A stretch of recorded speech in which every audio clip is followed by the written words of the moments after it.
What's good, YouTube? It's your boy Jay back with another video. And before we get into the video, if you like my content, please like, comment, and subscribe. When you subscribe, hit the bell for post notifications so you can be notified when I post a new video. But anyway, let's get straight into the video. So the topic of this video is Division still worth playing or worth buying at this point? And the best way to answer this is just to show you guys what Division has to offer. So let's start off with story mode.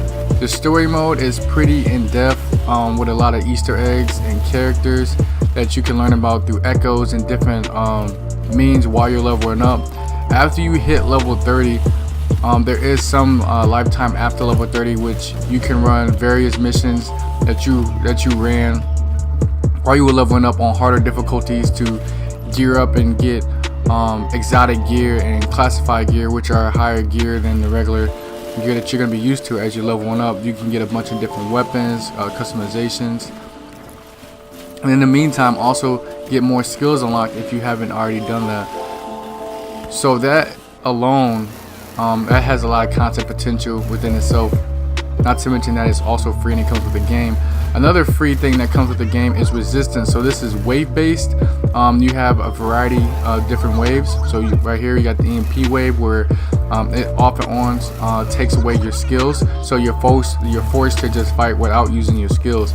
Now after this wave you have the breach. I like to see this one as a defend the flag type of thing, where you have a set amount of time to get to this point and you defend the point. You pretty much try not to die, but you have to stay around this point by the time that clock hits 0. So at this point, if I die or if I stray away from this point, then I fail the mission and I have to start all over. Next we have our boss rounds. So with the boss rounds you would get a couple bosses that you would have to defeat as the time winds down. You can choose to defeat them right away, or you can kind of milk it just how you would do in Black Ops Zombies, where you will try to get as much points as possible before advancing to the next round.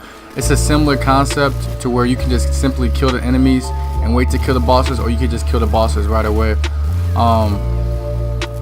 For some enemies though, they also stun you with EMP, so it'll be good for you to like watch out for that ahead of time, so you are able to meet that deadline. Because if you run out of time, the mission is over.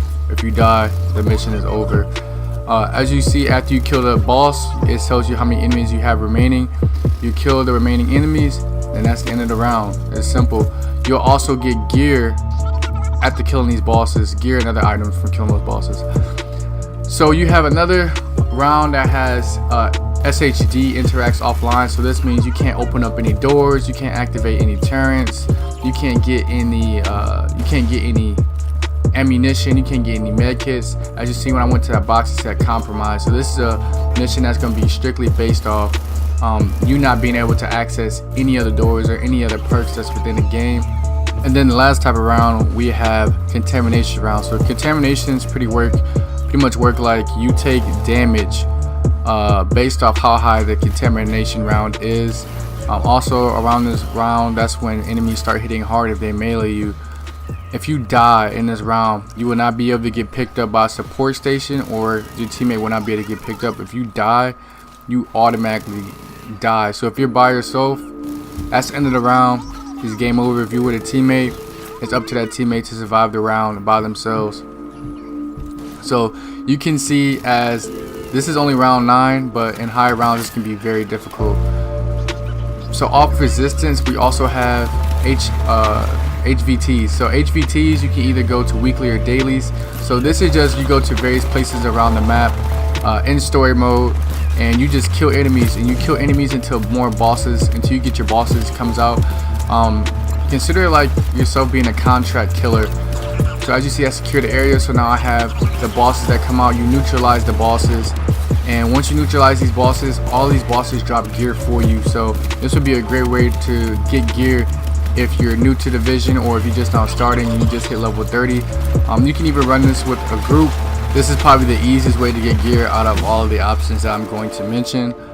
But with that being said, it's not super reliable with getting exotics, which are the rare items in the game. Same thing with classifieds.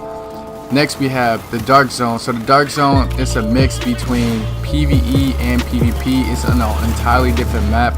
It's a pretty big zone where you can go kill other players, or you can go farm and get more gear, which you would later have to extract, which will call a copter, and the copter will come, but it also alerts everybody that's in the Dark Zone that the copter is coming to that location. So people can also come find you and they can come kill you, take your loot in a roguelike style. As you see here, we're just going against different players, and we have some NPCs, so that shows you that this is a mix, so PvP and PvE zone. But be careful, if you come in here alone, you might not be coming back out with the loot that you worked so hard to gain. But that pretty much sums up the DZ. Next we have Skirmish. So this is the last thing that's free in the division out of the list that I showed you guys, but essentially it's a group of 4. You can run with 4 friends, and you go against other players in a controlled environment. You can go on different various maps, and you will fight against other people. You have a KD record, you get a score, you also get gear from this. You go up to 20 kills, first to 20 kills wins the match, or whoever has the highest kills when the time winds down. That's pretty much how that's played out.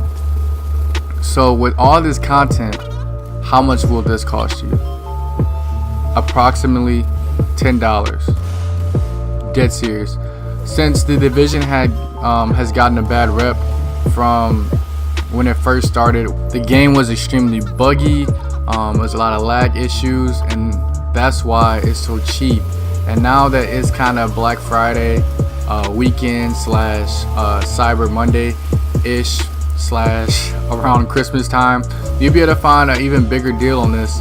Not to mention that the sequel is going to be coming out next year in March. So if this is a game that you'd be interested in, it wouldn't be bad for you to pick this game up. So if I were you, would I put this game up? Yes, you can get a ton of content for $10. Some places you may have to pay more than that, but it's really not worth it when you can get the disc version from different places for $10, just because this game is dirt cheap. They give you a ton of content. If you have people to play with, this game can be very enjoyable for a very low price. But anyway, that's my opinion on is the division worth it or not. I definitely think it's worth it at this point, just because you can get it for so cheap. You have Resistance, you have the story mode missions that you can replay over with a group, you have Skirmish, you have HVTs, the list just goes on. Not to mention a thing that I didn't include on this list is global events. These global events, they affect just about every aspect of the game except for Skirmish, and I think that's really about it. Pretty much the PvP modes that don't include NPCs, anywhere that it has NPCs in it, you will be getting that buff for the global events, and that may say you will have shock ammunition with a couple drawbacks, or you may have explosive damage with a couple drawbacks. The list just goes on, and it's just a lot of content that you can get into with a group of friends. If you are playing alone though, this probably isn't the best game to play alone, especially if you're not a fan of the original game. This game will go dull pretty quickly after you level up, just because for the most part it's a team-based game. But if you have a team, I can almost guarantee you that you guys will love this game. But anyway, it's your boy Jay. Thanks for watching. I hope this video helped you guys decide if you should keep playing this game, or if you should go ahead and put it down and try to look for another game, or if you should even buy it in the first place. And I'm here to tell you that you should definitely buy it. But anyway, it's your boy Jay. Hope you guys enjoyed this video. See you in the next one. And as always, thanks for watching. Peace out.